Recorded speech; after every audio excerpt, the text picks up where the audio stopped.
Gracias, hermano. Paz a vosotros.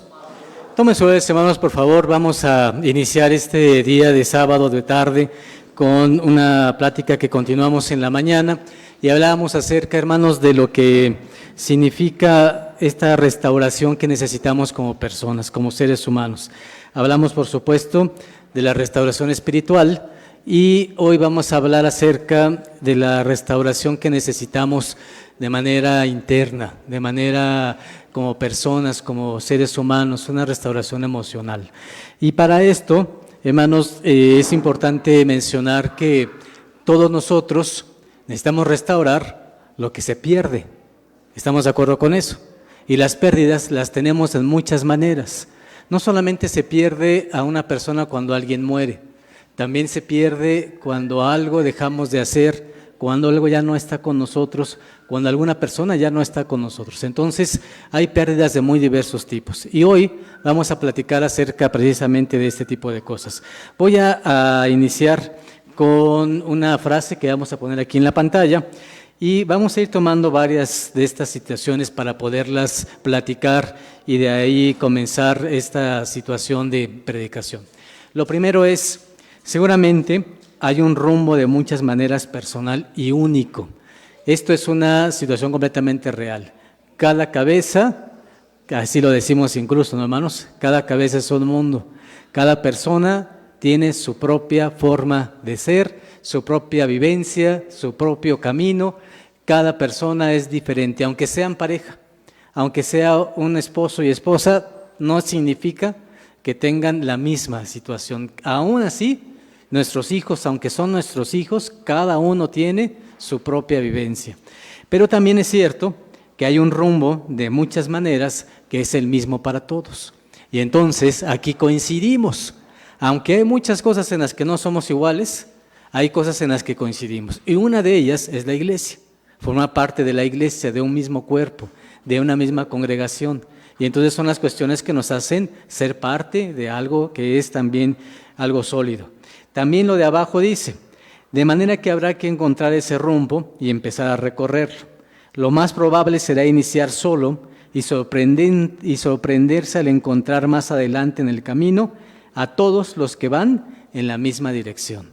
Entonces, es cierto, todos tenemos un camino individual, pero hay cosas en las que compartimos. Y ahí, hermanos, nosotros iniciamos de una manera individual, pero en el camino nos encontramos a un hermano de la iglesia.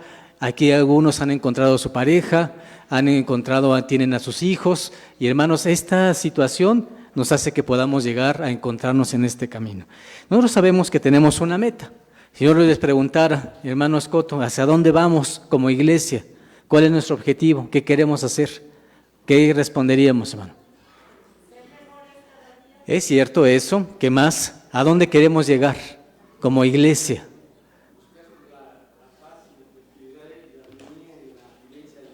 Es también eso, es importante tener paz, tener armonía. Mi hermana Marina, ¿a dónde vamos? Vamos a la vida eterna.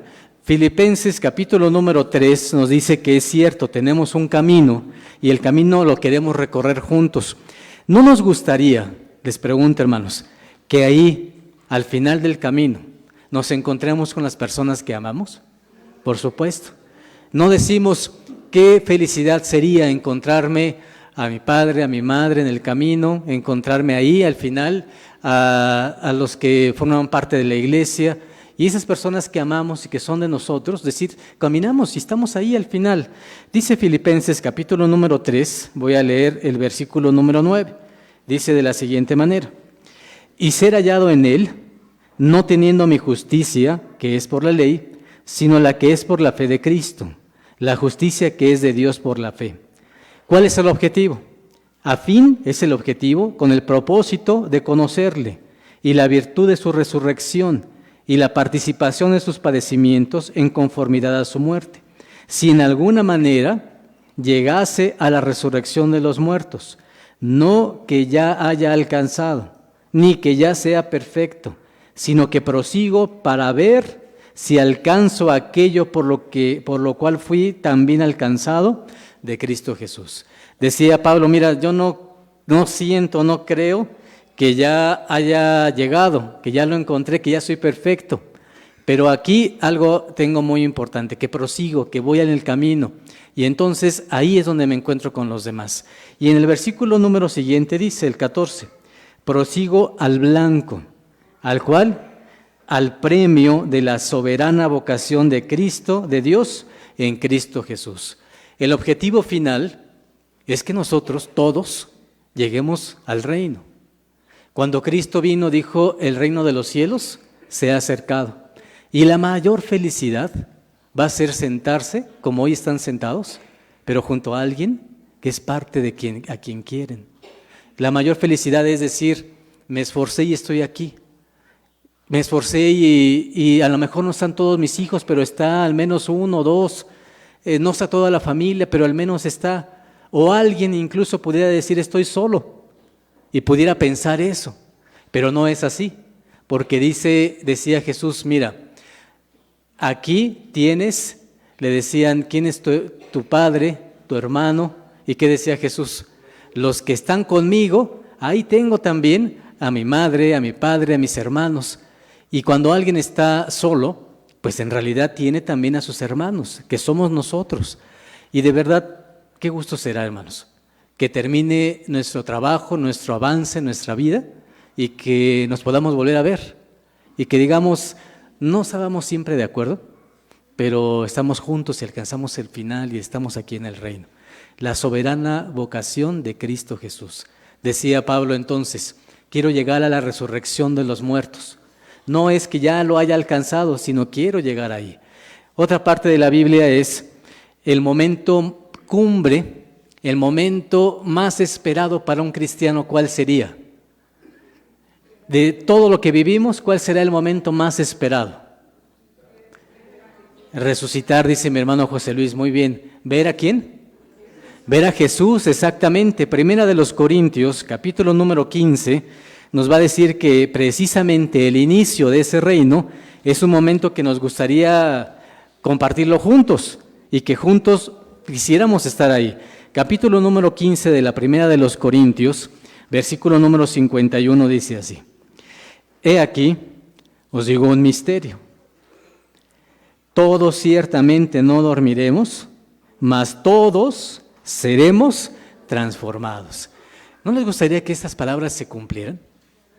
Todos no vamos a morir, algunos se van a quedar vivos para cuando Cristo esté. Pero ¿qué dice Pablo? Algo les digo que sí va a pasar. Y utiliza una manera, una expresión, una inclusión. ¿A quién menciona, hermanos? A todos. Entonces significa que en realidad todos los que estamos, los que están en la transmisión, los que no pudieron venir, podamos estar. Dice el versículo nuevamente. He aquí os digo un misterio, todos ciertamente no dormiremos, mas todos seremos transformados. En un momento, en un abrir de ojo a la final trompeta, porque será tocada la trompeta y los muertos serán levantados sin corrupción y nosotros seremos transformados. Porque es menester que esto corruptible sea vestido de incorrupción y esto mortal sea vestido de inmortalidad. Y que todos juntos podamos decir, la muerte es sorbida. ¿Qué significa eso? Que es como si la absorbiera, que ya no tenga efecto, que ya no sirve, que ya no existe. Y entonces esto podamos todos juntos validarlo. Y lo narra Jesús, el mismo momento que nos gustaría a todos participar. Que en este punto, cuando se toque la final trompeta, podamos estar con tu pareja, y si no tienes pareja, con tus hijos, y si no tienes hijos, con la familia, y si no tienes familia en la iglesia, con la familia de la iglesia, y entonces tener la oportunidad de lo que dice aquí, escuchar el sonido de la séptima trompeta, y entonces ver con nuestros propios ojos esto. Mateo capítulo número 24 dice así, Mateo 24, capítulo 24 de Mateo, versículo número 27. Porque como el relámpago que sale del oriente y se muestra hasta el occidente, así será también la venida del Hijo del Hombre. Porque donde quiera que estuviera el cuerpo muerto, allí se juntarán las águilas. Y luego, después de la aflicción de aquellos días, el sol se oscurecerá, y la luna no dará su lumbre, y las estrellas caerán del cielo, y las virtudes de los cielos serán conmovidas. Y entonces se mostrará la señal del Hijo del Hombre en el cielo. Y entonces lamentarán todas las tribus de la tierra, y verán al Hijo del Hombre que vendrá sobre las nubes del cielo con grande poder y gloria. Y enviará a sus ángeles con gran voz de trompeta, y juntarán sus escogidos de los cuatro vientos, del un cabo del cielo hasta el otro. Estas palabras, ¿quién las dijo? Jesús. ¿Y qué es lo que dijo? Todo ojo lo va a poder presenciar. Y aquí lo magnífico es decir, esa persona que amo, que está junto a mí, ¿qué va a ocurrir? Va a hacer lo mismo y va a ir a recibir al Señor y lo va a hacer la iglesia completa y que podamos estar en ese momento. Es por ello, hermanos, que también ese momento va a ser indispensable por muchas razones. Los hermanos que ya no están, nosotros creemos firmemente en Jesús. Y Jesús, cuando un amigo muy cercano a él moría, le decía a María, oye, ¿y qué piensas tú? Y ella decía, yo sé que va a resucitar. ¿Cuándo? En el día postrero. Significa entonces, hermanos, que también tenemos un anhelo. Creemos que las personas que amamos y que nos han dejado en el camino, y cuando nosotros nos toque morir y dejemos a otros en el camino, que un día podamos encontrarnos. Eso lo creemos firmemente. Y creemos que eso nos va a ayudar a tener consuelo, a tener paz. Y decía Pablo, no seas como los demás, que no tienen esperanza, sino que ten en tu mente, ten conciencia que vamos a podernos volver a encontrar. Dice, por ejemplo, Daniel, capítulo número 12, lo siguiente. 12 de Daniel, versículo número 2, dice así. Daniel, capítulo número 12,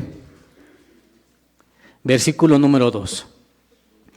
Y muchos de los que duermen en el polvo de la tierra serán despertados. Releo el verso. Muchos de los que duermen en el polvo de la tierra serán despertados, unos para vida eterna y otros para vergüenza y confusión perpetua. Nosotros decimos, un hermano que creyó en Cristo, que vino a la iglesia, que aceptó a Dios, que se bautizó, que tuvo la oportunidad de acercarse. Hermanos, estoy seguro, porque la Biblia lo dice, que Él va a resucitar y lo va a hacer, como dice el versículo. Muchos de los que duermen en el polvo de la tierra serán despertados para vida eterna. Y ahí es donde vamos a poder tener ese encuentro que buscamos. Versículo número 3. Y los entendidos en ese momento resplandecerán como el resplandor del firmamento, y los que enseñan a justicia a la multitud como a las estrellas a perpetua eternidad. Cuando nosotros queremos decirle a una persona, a un papá, que pierde a su hijo, es algo que no es natural. Lo natural es de que primero se vaya el papá o la mamá y luego los hijos. Cuando pasa eso, hermanos, decimos, ese hijo tuyo puedes volverlo a ver. Entonces, ¿qué necesitas? Ser un cristiano que pueda creer en Dios y que pueda avanzar en esto y que pueda saber exactamente que la creencia en Cristo nos va a hacer resucitar. Y hermanos, también al revés, cuando tenemos una pérdida, cuando tenemos alguna situación difícil en la vida, esa persona que ya no tenemos, estamos seguros que vamos a volverla a ver. Ahora, el punto es, en lo que llegamos allá, ¿cuál es nuestro camino? Lo que yo decía en la mañana, nosotros en el camino es donde nos vamos a encontrar las cosas que nos hacen tener pérdidas. Y esto le ocurre a todo ser humano. Nosotros leíamos en la mañana a un personaje. ¿Se acuerdan cuál personaje fue? El profeta Esdras. ¿A quién mataron? A su papá. ¿Tuvo una pérdida o no, hermanos? Y él era el sumo sacerdote. Y teniendo el momento importante, el ser el sacerdote del pueblo, el más importante, se lo llevan junto con otros más y lo matan. Esdras era un niño, Imagínense entonces lo que siente Esdras al saber que su padre ha muerto. Estas pérdidas las tenemos, van a ser constantes en nuestras vidas, es parte de esto. Lo que hoy vamos a ver es cómo me repongo de una pérdida, cómo me repongo de la persona que ya no está conmigo, pero también cómo me repongo de aquella persona que sigue viva y que no está conmigo. Cómo me repongo de alguna situación en la que he dejado algo. A veces hasta es el mismo trabajo, en otras ocasiones es un amigo, una amiga, un familiar, hasta la misma pareja. ¿Cómo le hago para recuperar o recuperarme cuando tengo una pérdida? Y entonces no se trata nada más de la muerte, se trata de las personas que nos acompañan en la vida y que esas pérdidas las sentimos y nos da duelo. ¿Por qué creen que existe la palabra duelo? Porque duele. Exactamente, solo es por eso. No podemos nosotros evitarlo. El duelo va a ser parte de nuestra vida en algún momento. Alguien se va a ir, alguien va a dejar de estar, o nosotros mismos en algún momento dejaremos de estar aquí y quien sufra el duelo van a ser nuestros hijos o nuestra familia. Va a pasar eso. Entonces, ¿cómo nos educamos ante estas pérdidas? Y es lo que vamos a platicar el día de hoy. Voy a poner aquí en la pantalla, hermanos, algunas de las situaciones que queremos resaltar en este día. Hay que primero tomar en cuenta lo siguiente. Voy a escribirlo aquí. Hay caminos, hermanos, en la vida que no se pueden esquivar. Las pérdidas es una de ellas. Vamos a perder algo. Una pareja, una familia, un trabajo, algo vamos a perder en la vida. Otros caminos que habrá que recorrer si realmente queremos avanzar. Hay otros que decimos, no me gusta ir por ahí, pero tengo que caminar así, porque si no, no voy a avanzar. Y hay otros caminos donde aprendemos o vamos a aprender lo que necesitamos saber para llegar al último tramo. Y uno de ellos es precisamente la pérdida. ¿Cómo hago para que yo pueda entonces tener y asociar emocionalmente esto y que pueda ser fuerte? Porque en el último momento de nuestra vida me va a pasar. ¿En qué momento? Cuando me toque terminar mi vida. Nosotros a veces decimos, yo soy muy valiente. Cuando me toque morir, voy a resistir cualquier situación. Pues eso lo dicen muchos. Pero hermanos, cuando ya están en el momento, ¿qué pasa? Ahí es donde no es fácil, porque eso significa no solamente despedirse de la vida, sino despedirse de las personas que amamos. Y entonces ese momento se vuelve complicado. ¿Ya estamos preparados para eso? Y la idea es tener emocionalmente esta situación de control. Sigo adelante. ¿Cuáles son los puntos que debemos de tomar en cuenta para esto?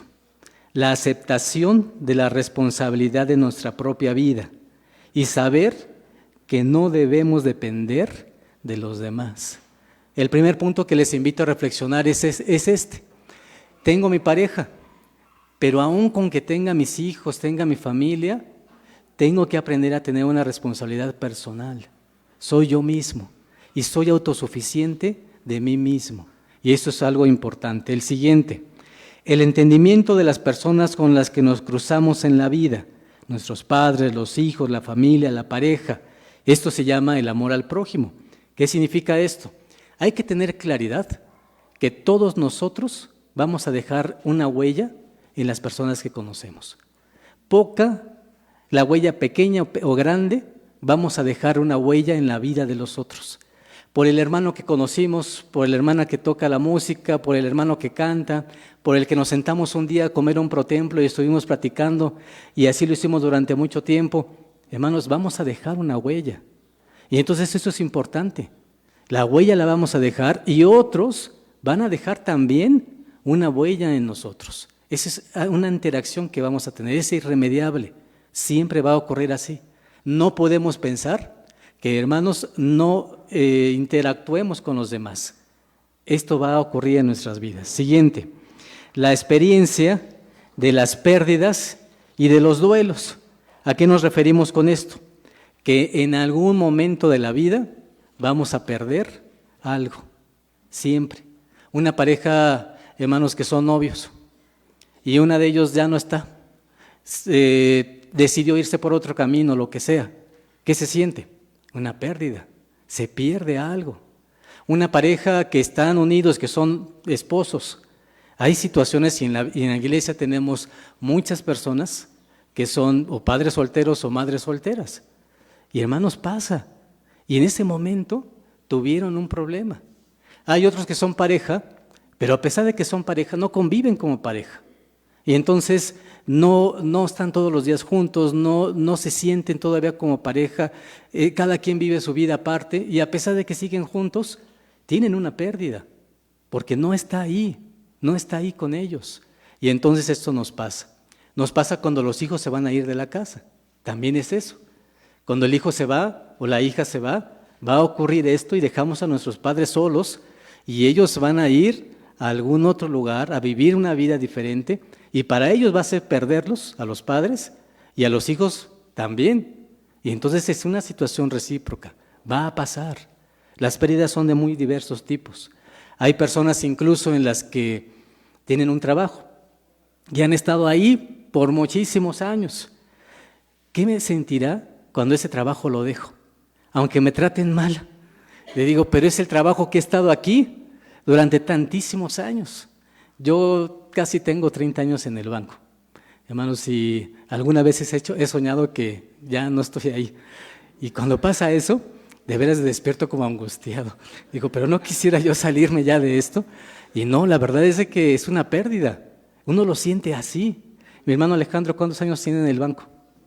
Tengo 27 años en Telmex. En Telmex, 27 años.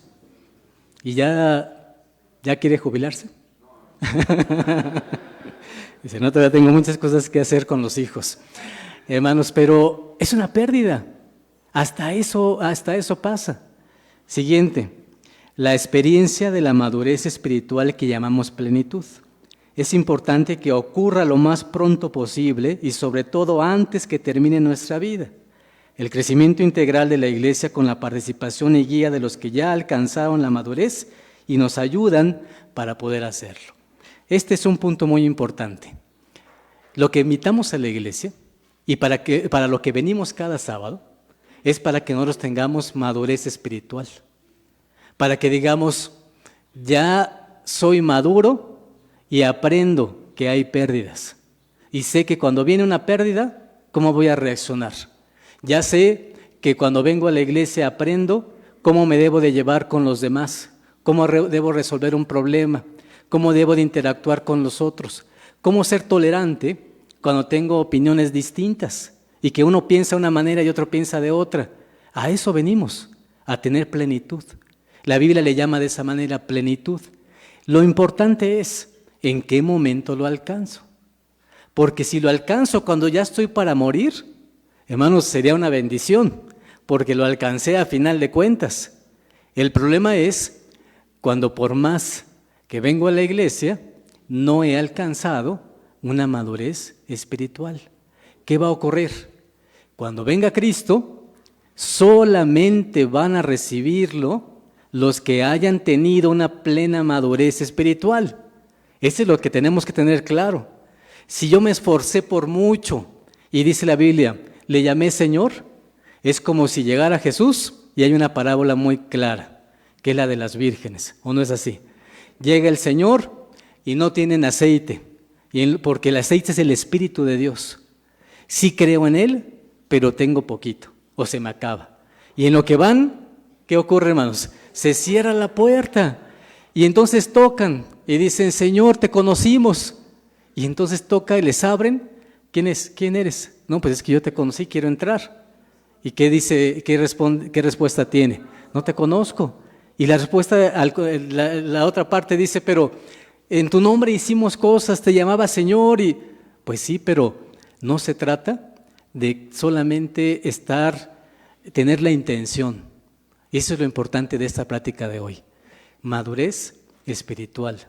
Si no la tenemos, dice Jesús claramente, el que me diga Señor, Señor, no solo por eso va a entrar en el reino de los cielos. Entonces tenemos que correr. ¿Qué tal si se nos acaba la vida mañana? Y yo apenas voy en el 10%. ¿Qué pasaría, hermanos? Me falta el 90%. ¿Qué pasa si voy en el 50%? Si voy en el 50, uno podría decir, estoy bien, pero nos volteamos y dice Jesucristo, mira, el que está en el 50 es tibio, y el que es tibio, ¿qué le va a ocurrir? No está. Es como todo, hermanos, como cuando vamos al trabajo y decimos, pero yo quiero que me den una gratificación porque llegué a tiempo todos los días, y si llegamos a tiempo nos dan un bono. Y vemos nuestro reloj y decimos, ¿a qué hora tienes que entrar? A las 8. ¿Y a qué hora llegaba? 8:01. Pues, pero me lo merezco. Pues sí, pero no se puede, hermanos. Hay que ser maduros para entender eso. Cuando uno es inmaduro, ¿sabe qué piensa? 8:01 me lo merezco. Esa es la inmadurez. Y la madurez, ¿qué nos dice? No, ya lo sé, sí tengo que aprender y me tengo que levantar más temprano y entonces tengo que llegar. Es por ello, hermanos, que en esta plática les decimos, la madurez espiritual la tenemos. Y yo sé que muchos de ustedes ya la tienen, pero también sé que muchos de nosotros todavía nos falta. Y eso, hermanos, es importantísimo que lo tengamos claro. Siguiente punto. Cuando llegue el reino, vamos a decir esto. Ojalá nos encontremos allí. Si nos encontramos al final, significará que ustedes han llegado, ¿sí o no, hermanos? Pero también querrá decir que yo lo conseguí también. Si nosotros decimos, nos vamos a encontrar ahí, ¿qué significa? Llegaste tú y también yo llegué. ¿No nos gustaría que eso ocurriera? Y entonces tenemos que tener madurez espiritual para que esto realmente nos pase. Sigo con lo siguiente, hermanos. Dice aquí, ¿qué es lo que nos puede extraviar de todo este tipo de cuestiones? Una pérdida puede extraviarnos de la ruta hacia donde nos dirigimos porque muchos tenemos esta creencia irremediable, la supuesta conciencia de que no lo voy a soportar, creer que esa experiencia es insoportable. Ahora, ¿a qué punto vamos? Ya dejamos claro, nos vamos a ver allá, en el reino, y todos estamos trabajando allá y tenemos madurez espiritual y queremos trabajar en esto. Muy bien, pero en el camino va a haber piedras, va a haber cosas que nos hagan tropezar. Y una de las cosas que nos hacen tropezar son las pérdidas. Cuando alguien dice, yo tenía un trabajo y me iba bien, vine a la iglesia, me bauticé y en lugar de que me fuera mejor, ¿qué pasó? Hasta me corrieron del trabajo. Y entonces, hermanos, decimos, yo creo que a lo mejor no decidí bien, creo que esta decisión fue equivocada. Perdí algo y esa pérdida me hace que me olvide de Dios. Otras pérdidas son más dolorosas. Pierdo a alguien que quiero en la iglesia, un novio, una novia, un esposo, una esposa. Y hermanos, esa persona deja de venir a la iglesia. ¿Por qué? Porque dice, me lo voy a encontrar, voy a tener que hablar, ya no, es una pérdida, ya no puedo soportarlo. ¿Qué pasa? Aprendí a pensar que las experiencias negativas no las puedo soportar. Hay alguien que, hermanos, dice, pues yo vivo con esa pareja y me maltrata y no me llevo bien, pero sigo con esa persona porque para mí dejarla sería algo que no podría vivir sin ella. ¿Pasa o no? Por supuesto que llega a ocurrir. Pero ¿por qué no lo dejas? Hasta la Biblia dice que cuando hay una persona que son pareja y que son en matrimonio y que no se llevan bien, ¿qué dice la Biblia? Mejor sepárense. Obviamente no se pueden casar otra vez, pero ¿qué dice la Biblia? Sepárense mejor, porque a paz nos llamó Dios. ¿Por qué te la estás viviendo así en una situación de constante pleito con el otro? Pero no nos atrevemos. ¿Por qué? Porque decimos, no voy a poderlo sufrir, no lo voy a soportar, va a ser demasiado para mí y prefiero quedarme en donde estoy. O comodidad también. Veía una imagen, hermanos, en la semana de una persona que estaba en una cárcel. Y hermanos, estaba haciendo un hoyo en la pared y hace un hoyo y ese hoyo le permite salir de la cárcel. Y en la siguiente imagen se ve que está en su mismo lugar, en su misma cama, y el hoyo le sirvió para poner un aire acondicionado. Y uno dice, exactamente eso. Se quedó ahí mismo porque es cómodo. Pero hermanos, a veces tenemos miedo de perder y por eso no nos atrevemos a avanzar. Porque estamos acostumbrados a pensar, no voy a soportar, no voy a poder vivir de esa manera. Pero lo que quiero platicarles hoy, hermanos, es que Dios les restaura. Dios nos restaura. Sí, Él nos ayuda para que las cosas puedan ser diferentes. En realidad sí nos ayuda, hermanos, para que esa emoción que tenemos, esa pérdida que tenemos, nunca va a dejar de ser pérdida. Ahí va a estar. Yo no quiero decirles, hermanos, que nos olvidemos de quien no están. Eso no puede pasar. Lo que hace la Biblia, hermanos, y hace nuestro Dios es, aprende a vivir sin eso. ¿Puedes aprender a vivir sin la persona que te hace mal? ¿Puedes aprender a vivir y dejarlo ir? ¿Puedes aprender a vivir con una persona que ya no está en tu vida? No necesariamente que se murió, sino que ya no está en tu vida. ¿Puedes aprender a vivir sin esa persona? Y cuando sí se muere, ¿puedes aprender a vivir sin ella? La Biblia, hermano, nos enseña que esos procesos son reales, son emociones de nuestra vida y que son situaciones que todo ser humano va a pasar, todos nosotros, en algún momento. O ya nos pasó, o lo estamos viviendo, o nos va a pasar. Esto es irremediable. Entonces es por ello, hermanos, que hay que buscar a Dios. Él es el que nos reconstruye, el que toca nuestra alma y el que nos enseña a que poco a poco ese corazón roto se pueda volver a unir.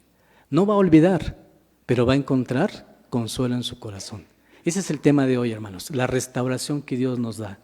Quiero platicarles, hermanos, una historia que sucedió en África. Muchos dicen que es una historia real, yo creo que puede ser, y se las voy a contar, dice así. 6 mineros trabajaban en un túnel muy profundo extrayendo minerales desde las entrañas de la tierra. De repente, un derrumbe los dejó aislados de afuera, sellando la señal del túnel. El silencio de cada uno hizo que mirara a los demás. De un vistazo calcularon la situación. Con su experiencia, se dieron cuenta rápidamente del gran problema que tenían, y esto era el oxígeno. Si hacían todo bien, les quedaban unas 3 horas de aire, cuando menos o cuando más, 3 horas y media. Los expertos mineros decidieron que debían ahorrar todo el oxígeno que pudieran. Acordaron hacer el menor desgaste físico posible. Apagaron las lámparas y se tendieron en silencio en el piso.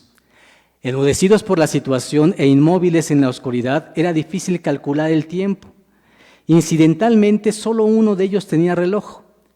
Hacia él se dirigían todas las preguntas. ¿Cuánto tiempo pasó? ¿Cuánto falta? El tiempo se estiraba, cada par de minutos parecía una hora, y la desesperación ante cada respuesta agravaba aún más la tensión. El jefe de los mineros se dio cuenta de que si seguían así, la ansiedad los haría respirar más rápidamente y esto los iba a matar. Así que ordenó al que tenía el reloj que solamente él controlara el paso del tiempo. Nadie haría más preguntas. Él avisaría a todos cada media hora. Cumpliendo la orden, el del reloj controlaba su máquina. Y cuando la primera hora pasó, él dijo, ha pasado media hora. Hubo un murmullo entre ellos y una angustia que se sentía incluso en el aire. El hombre del reloj se dio cuenta de que a medida que pasaba el tiempo, iba a ser cada vez más terrible comunicarles que el minuto final se acercaba. Sin consultar a nadie, decidió que ellos no merecían morir sufriendo. Así que la próxima vez que les informó la media hora, habían pasado en realidad 45 minutos. Pero no había manera de notar la diferencia.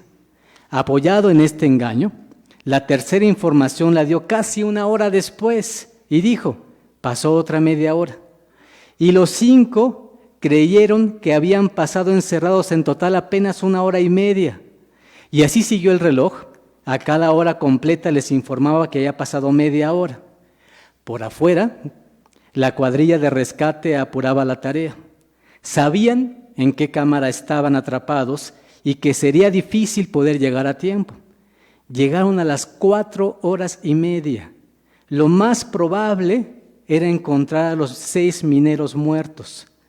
Cuando lograron entrar, se dieron cuenta que habían 5 de ellos vivos. Solamente uno había muerto de asfixia. ¿Quién creen? Obviamente, hermanos, el que tenía el reloj. ¿Por qué creen que pasa eso? Por nuestra mente. El único que sabía exactamente la hora real, ¿quién era? El que tenía el reloj. El otro, que no tenía la hora, hermanos, él siempre pensaba, tengo esperanza, tengo esperanza. Pero la otra persona que decía, ya no tengo esperanza. ¿Qué aprendemos de esta historia? 2 cosas. Cuando pensamos negativamente, muchas veces cuando pensamos negativamente en la vida, ¿qué creen que pasa?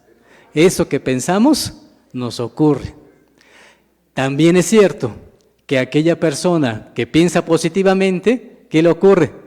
Que tiene más esperanza, ¿verdad?, de que las cosas funcionen mejor. No quiero decir con esto, hermanos, imagínense si hubieran tardado 11 horas. ¿Qué hubiera pasado? ¿Cuántos hubieran encontrado muertos? A todos. Quiere decir, hermanos, que no solamente de pensamientos positivos vivimos de realidades. Pero la realidad tiene también un componente difícil, nuestros propios pensamientos. Y hermanos, en la vida vamos a tener muchos obstáculos. Lo importante de esta plática es cómo los manejo, cómo me doy cuenta de eso, qué hago con ello, qué hago cuando me ofende mi propio hijo, mi propia hija, cuando tengo problemas familiares, ¿qué hago con ello? La respuesta es, si tienes ese tipo de cuestiones, tienes que enfrentarlas, no las puedes evitar, son hechos irremediables, pero al enfrentarlos vas a tener la oportunidad de encontrar una solución. ¿Y quién te va a ayudar? Creemos definitivamente, hermanos, que en los ejemplos bíblicos siempre encontramos a un hombre ayudado, a una mujer ayudada por Dios. Había una mujer, hermanos, que tenía una angustia. Ella decía, tengo una pérdida, y su pérdida era que no podía tener hijos. Y oraba constantemente y decía, yo quiero tener un hijo. ¿Se acuerdan de esa historia, no, hermanos? Y que incluso llegaba el sacerdote y le decía, aquí te veo todos los días, ¿qué tienes? Y decía, es que no puedo, no tengo un hijo y entonces estoy angustiadísima, y lloraba todos los días. Incluso llegaban a decir, esta señora, ¿qué tiene, hermanos? Ha tomado, ¿verdad? Y entonces la confundían así. Pero Dios escucha su plegaria en su momento y le da lo que ella esperaba. ¿Cómo creen que se sentiría esa mujer cuando después de todo eso pudo cargar en sus brazos y tener al bebé que tenía, que era, hermanos, después de anhelarlo tanto? Ese mismo ejemplo, hermanos, pasa en nuestras vidas. No se trata siempre de un hijo, se trata de un problema, de una dificultad, de un trabajo, de una pérdida. Cuando logramos que Dios nos escuche, verdaderamente las cosas cambian. Voy, hermanos, a leer también con ustedes lo siguiente que tenemos aquí en nuestro material. Vamos a ponerlo aquí en pantalla, hermanos, que dice esto. Cada vez que construyamos en nuestra mente la certeza de que un hecho siniestro va a pasar, no sabemos cómo, pero nos ocupamos en producir, buscar o provocar que algo de lo terrible y previsto nos pase realmente. Así que, hermano, lo que le decimos es, no lo estemos pensando así. Si pensamos negativamente, hasta así pasa. Siguiente, cuando creemos y confiamos en que se puede seguir adelante, nuestras posibilidades de avanzar se van a multiplicar. Pero también sabemos, lo que aprendemos es que las creencias autodestructivas condicionan la manera en la cual enfrentamos las dificultades y las pérdidas. Si yo tengo un pensamiento autodestructivo, entonces, ¿qué pasa? Mi mismo pensamiento va a provocar eso. Y entonces, esta pérdida emocional me va a seguir haciendo un agujero en el interior. Y, hermanos, cada vez va a ser más y más y más grande, porque no lo he podido solucionar. Pero si lo cambio, y en esto me ayuda Dios, y digo, las cosas pueden ser positivas, entonces verdaderamente las cosas cambian. Siguiente parte, dice así: hay que aprender a recorrer este camino que es el camino de las pérdidas. Hay que aprender a sanar estas heridas que se producen cuando se sucede algún cambio, cuando otra parte, cuando la situación se acabe, cuando la otra parte ya no está, cuando no tengo aquello que tenía o creía que tenía, o cuando me doy cuenta de que nunca tendré lo que esperaba tener algún día. Y esto también, hermanos, es importante. A veces uno anhela algo y decimos, esto es lo que me gustaría tener. Y no lo vas a tener en la vida. Por ejemplo, a veces son hasta situaciones de habilidades, ¿no? A mí, por ejemplo, me hubiera gustado aprender a tocar el piano de una manera que fuera, desde chico lo he hecho y nunca lo he hecho como realmente me gustaba. Hermanos, tengo que aceptarlo. No tengo la habilidad para eso. Por más que puedo practicar, pero no tengo la habilidad.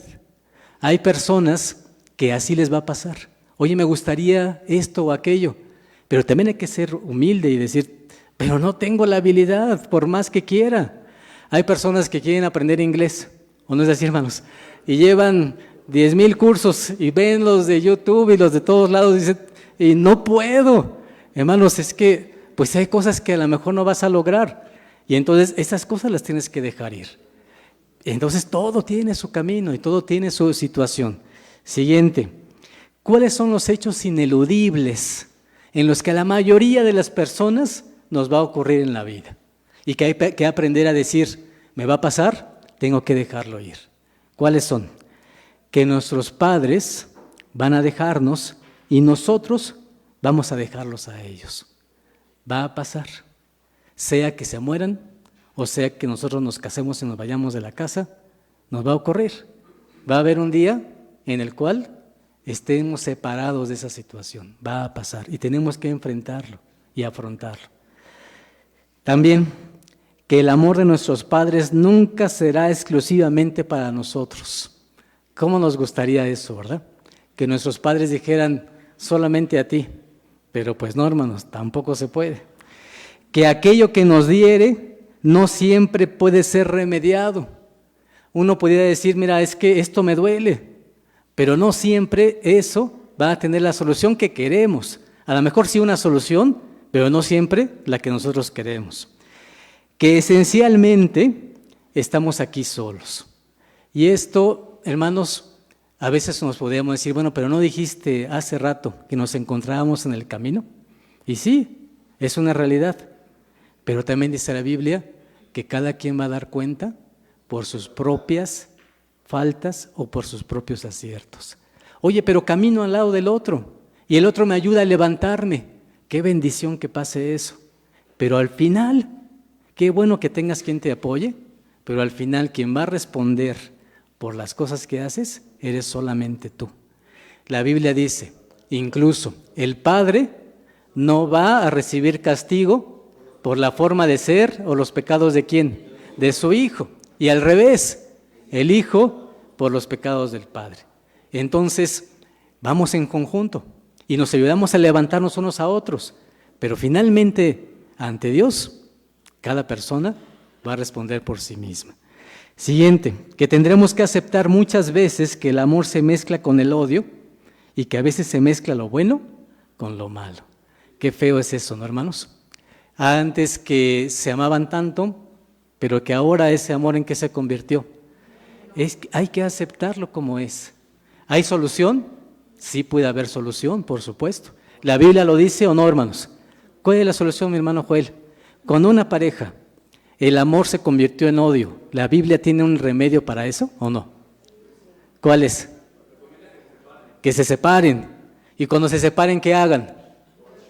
Que hagan oración, que reflexionen. Y después de eso, ¿qué hacen? Que se vuelvan a unir. Y en esa unión puedan tener la oportunidad de decir, oye, a ver, pues sí, no me gusta esto, no me gusta el otro, pero buscamos. Pero hay ocasiones en las que por más que uno se quiera unir, ¿qué ocurre? Ya no se puede. Y entonces, ¿qué dice Dios? Sepárense, porque a paz los llamó Dios, que cada quien viva en paz. También eso pasa. ¿Y qué va a ocurrir? Una pérdida. Y entonces esto es lo que tenemos que aprender emocionalmente. ¿Qué más? Que a pesar de ser como se esperaba que sea, no siempre encontramos a la persona correcta para amar. A veces amamos a la persona incorrecta y por eso es que no estamos con ella a veces. Porque a veces encontramos a la persona que no es realmente la que debíamos de encontrar. También, siguiente punto, que algunas de nuestras elecciones están limitadas por diversas causas, incluso por nuestra anatomía, como le decía. Un corredor quiere aprender y correr la milla en los segundos, pero sus pies tiene pies plano, pues por más que quiera, anatómicamente no es posible. Que existen defectos y conflictos, miren hermanos, en todas las relaciones humanas. Hay que aprender a saber que esto va a pasar. Tengo problema con el hijo, con la hija, con la hermana, con el hermano, con la nuera, con la suegra, y esto no es novedad, porque Jesús lo dijo, o no lo dijo. Mi hermano David, ¿cómo dice el verso? La hija con... Sí. Sí, eso es cierto, pero en pleito dice que en la vida va a haber conflictos entre quiénes, entre la nuera, entre la suegra, entre los esposos, entre los hijos, entre los hermanos. Toda relación humana siempre, aunque quiera uno a su hijo y lo ame infinitamente, en algún momento va a haber conflicto y entonces tenemos que aprender que tenemos que desprendernos de eso. Va a ser una pérdida para nosotros, pero hay que vivirlo. ¿Qué más, hermanos? Que no importa, antes de eso, que nuestra condición en este mundo es implacablemente pasajera. Algún día le vamos a hacer falta a alguien más. Eso es irremediable. ¿Qué más? Que no importa cuán listos seamos, muchas veces nos toca perder. Y qué feo se siente, ¿no, hermanos? Y decimos, pero soy tan listo. Pues es lo que tú crees, ¿verdad? Pero en realidad muchas veces nos toca perder. ¿Qué más? Que somos tremendamente incapaces de ofrecer a nuestros seres queridos o a nosotros mismos la protección necesaria contra el peligro, contra el dolor, contra el tiempo, contra la vejez y contra la muerte. Uno quisiera proteger a su hijo cuando es pequeño y decir, no quiero que le pase absolutamente nada. Se cae y ¿qué queremos, hermanos? Vamos y lo levantamos y mira que no te duela. Un adolescente, queremos que lo pongamos en una burbuja, ¿verdad, hermanos? Pero no podemos hacer eso. Tenemos que enseñarles a que deben de aprender a perderse nuestra relación tan cercana. Ese es el punto difícil. ¿Cómo le hago para que deje ir al hijo, a la hija y que tome sus propias decisiones? Me va a doler y no quiero hacerlo. Y los queremos tener cerca de nosotros, pero ¿qué pasa, hermanos? Hay que aprender a dejarlos ir. La enseñanza siempre es entonces, enséñalos a vivir. Tienen que vivir solos, no hay otra manera. Dice esta parte, el Dios en quien yo creo no nos manda el problema, sino la fuerza para sobrellevarlo. Voy a contarles, hermanos, la última historia de este día, que dice, hermanos, de la siguiente manera. Sergio había vivido gran parte de su vida con intensidad y gozo. De alguna manera su intuición lo había guiado cuando su inteligencia fallaba en mostrarle el mejor camino. También había aprendido a transitar por muchas pérdidas en su vida. Había aprendido a hacerse cargo de sí mismo y se amaba suficiente como para intentar procurarse tener las mejores cosas y sentir paz. Además sabía que hacía todo lo posible para cuidarse de no dañar a los demás, especialmente a aquellos que más estimaba. Pero muchas veces lo invadía esta pregunta, ¿todo esto alcanza para darle significado a mi vida? ¿Cómo armonizar este sentimiento de bienestar personal con mis concepciones éticas y religiosas? ¿Qué sentido tenía una vida que solo significaba ser para sí misma? Ese día, más que otros días, esos pensamientos lo abrumaron y quería salir, irse de donde estaba, dejar todo lo que tenía en manos de otros. Y lo hizo. Repartió lo cosechado y se fue. y decidió tomarse el tiempo para reflexionar fuera del lugar en donde vivía. Se fue hacia un monte y en el punto más alto del monte giró su cabeza para mirar la ciudad, su ciudad, mirarla quizá por última vez. Atardecía y el poblado se veía verdaderamente hermoso desde allí. En ese momento se acercó una persona y le dijo: por $1 te alquilo el catalejo. ¿Qué es un catalejo? Unos binoculares. Era la voz de un viejo que apareció desde la nada con un pequeño telescopio plegable entre sus manos y que ahora le ofrecía con una mano mientras con la otra pedía y reclamaba su moneda. Sergio encontró en su bolsillo la moneda que buscaba y se la dio al viejo, que le entregó el catalejo y lo dio para que lo pudiera utilizar. Después de un rato de mirar, consiguió ubicar su barrio, la plaza y hasta la escuela frente a ella. Pero algo le llamó la atención. Había un punto dorado que brillaba intensamente en el patio del antiguo edificio. Sergio separó su vista del lente, parpadeó algunas veces y volvió a mirar. El punto dorado seguía allí. ¡Qué raro!, exclamó Sergio, sin darse cuenta de que hablaba en voz alta. ¿Qué es lo raro?, preguntó el viejo. El punto brillante, dijo Sergio, ahí en el patio de la escuela, y le entregó al viejo el telescopio para que viera lo que él veía. Y el anciano le dijo: son huellas. ¿Qué huellas?, preguntó Sergio. ¿Te acordarás de un día, debías de tener 7 años, que tu amigo de la infancia, Javier, lloraba desconsolado en ese patio de la escuela? Su madre le había dado unas monedas para comprar un lápiz para el primer día de clases. Él perdió el dinero y lloraba a mares, contestó el viejo. Y después de una pausa siguió: ¿te acuerdas de lo que hiciste? Tenías un lápiz nuevecito que estrenarías ese día. Te arrimaste al portón de la entrada, cortaste el lápiz en 2 partes iguales, sacaste punta a la mitad cortada de cada una y le diste una parte del lápiz a Javier. No me acordaba, dijo Sergio. Pero eso, ¿qué tiene que ver con el punto brillante? Y el viejo contestó: Javier nunca olvidó ese gesto y ese recuerdo se volvió importante durante toda su vida.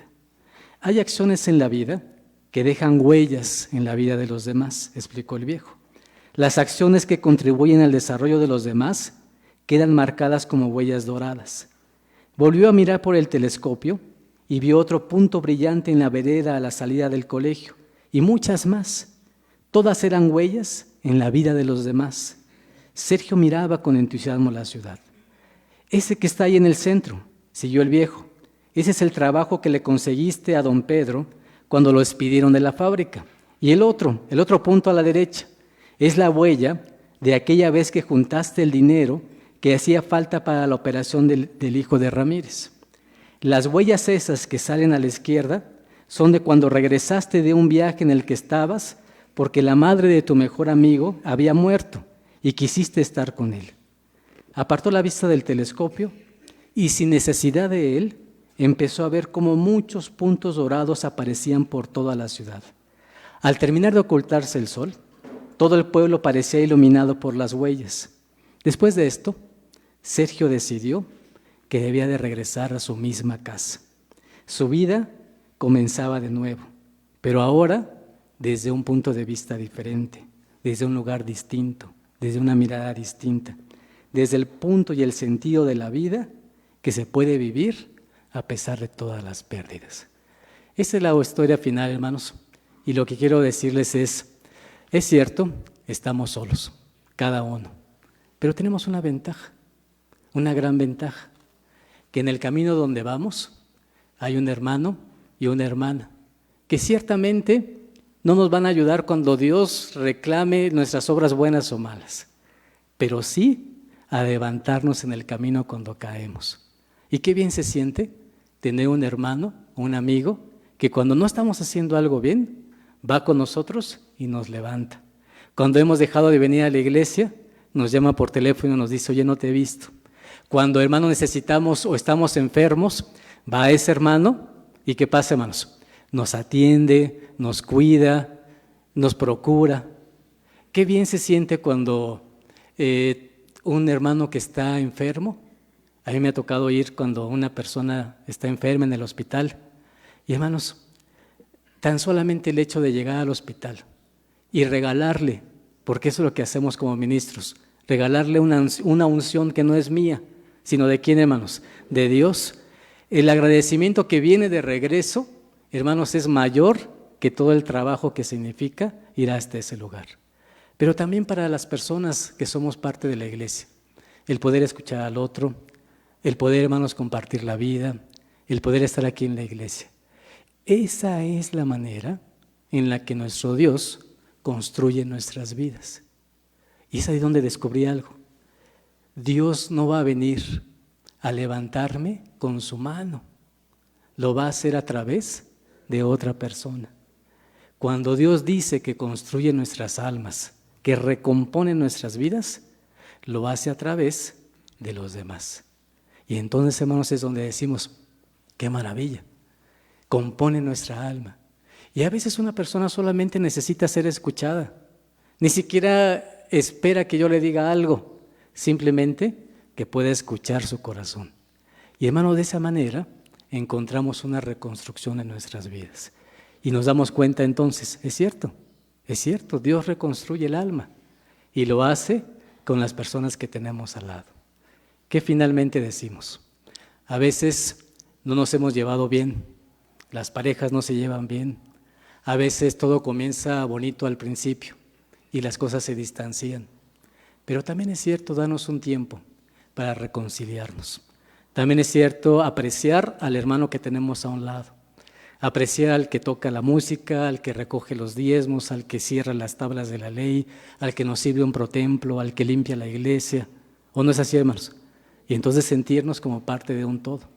Nosotros a veces venimos y vemos que está todo limpio, pero no nos acordamos y no sabemos quién es el que hace la limpieza.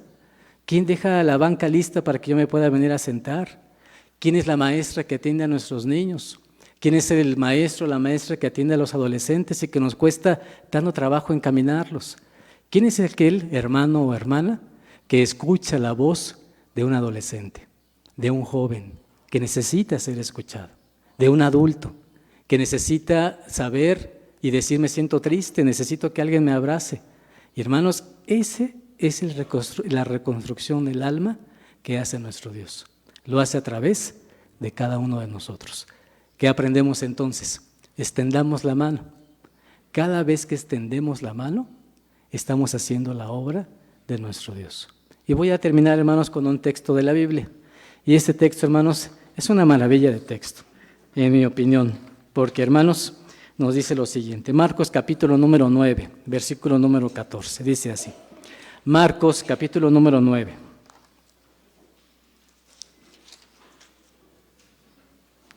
Versículo número 14. Vean el contexto. Y como vino a los discípulos, ¿quién vino? Entendemos que Jesús, muy bien. Y como vino a los discípulos, vio grande compañía alrededor de ellos y escribas que disputaban ¿con quiénes? A ver, hermanos, ¿cuál es la escena? Jesús viene caminando solo. ¿Se acuerdan, hermanos? Solo, como cuando oraba, que trajo a sus discípulos para orar cuando iba a morir. ¿Y qué había pasado con los discípulos? Se quedaron dormidos. Así venía, solo. ¿Y qué ve? A los discípulos, pero les están reclamando algo. Hermanos, no pasa en la iglesia, ¿verdad? Que a los obreros les estén reclamando cosas. ¿Quién les estaba reclamando? Los escribas les estaban reclamando algo. ¿Qué cosa?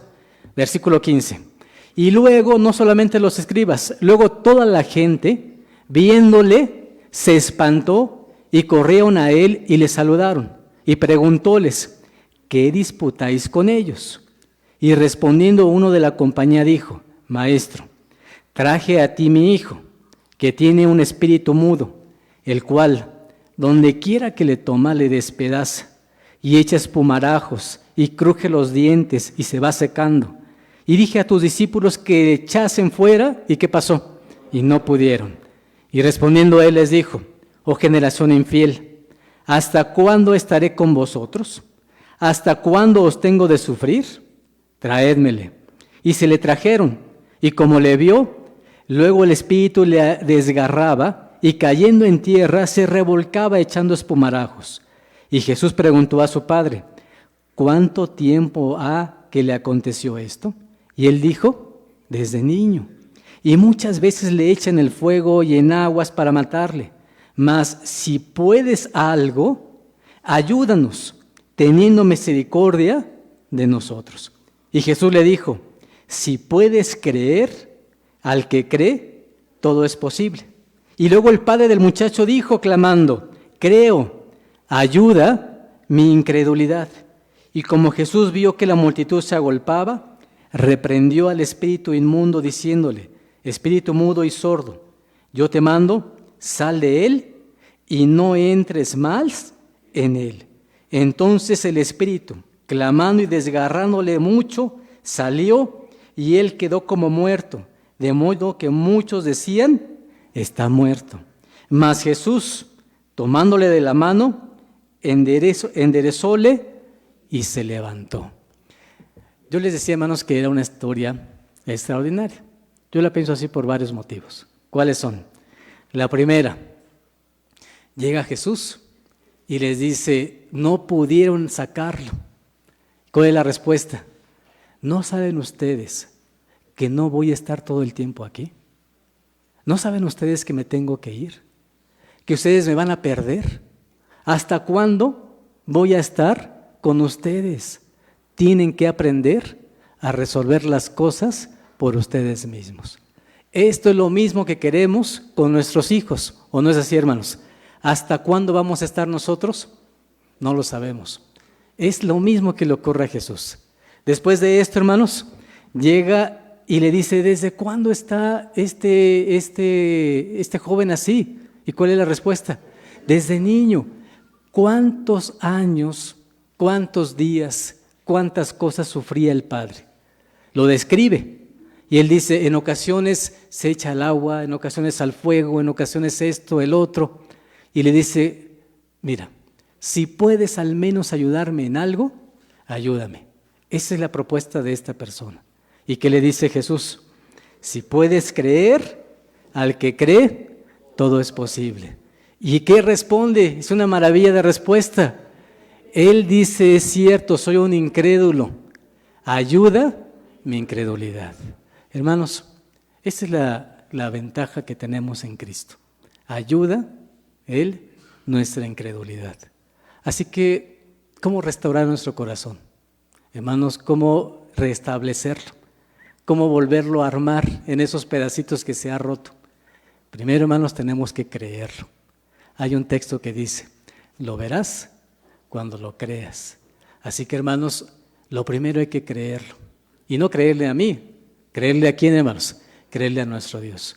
Y lo siguiente es estar completamente convencidos de que Dios va a obrar. Y lo maravilloso, hermanos, es que va a obrar a través de nosotros.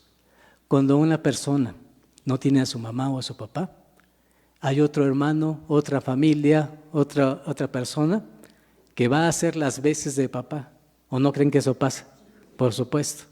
Cuando uno pierde a su esposo o a su esposa, los demás de la iglesia hacemos la función que nos toca también. No va a ser completa, por eso hay que aceptar las pérdidas. Pero sabemos que Dios nos ayuda a restaurar nuestro corazón. Voy a terminar, hermanos, con un salmo de la Biblia con el que comenzamos en la mañana. ¿Se acuerdan de él? Si no se acuerdan, hermanos, me voy a poner muy triste, ¿verdad? Porque entonces, Salmo 62, exactamente.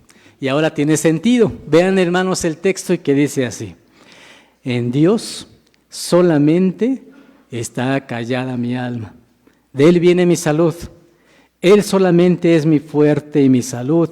Es mi refugio. No resbalaré mucho. Hermanos, qué bendición es tener la oportunidad de restaurarse emocionalmente, espiritualmente, doctrinalmente, pero hermanos, que Dios nos vuelva a juntar. Finalmente, necesitamos hacerlo. Hermanos, nos hemos dado cuenta, y es una realidad, que todos los que estamos aquí necesitamos restaurar. Muchas cosas se rompieron, muchas cosas se han roto en el tiempo. La pandemia, yo les decía en la mañana, nos rompió muchas cosas, pero nos ha roto otras situaciones también en la vida. Y es el momento de poder reconciliarnos con nuestro Dios, con nosotros mismos y con los demás. Cuando Dios restaura el alma, hermanos, vuelve a fluir su espíritu. Volvemos a tener el sentido de la vida. Y como dice este versículo, Dios es mi refugio para siempre. Dios los bendiga grandemente, hermanos. Ha sido un gusto estar con ustedes. Paz a vosotros.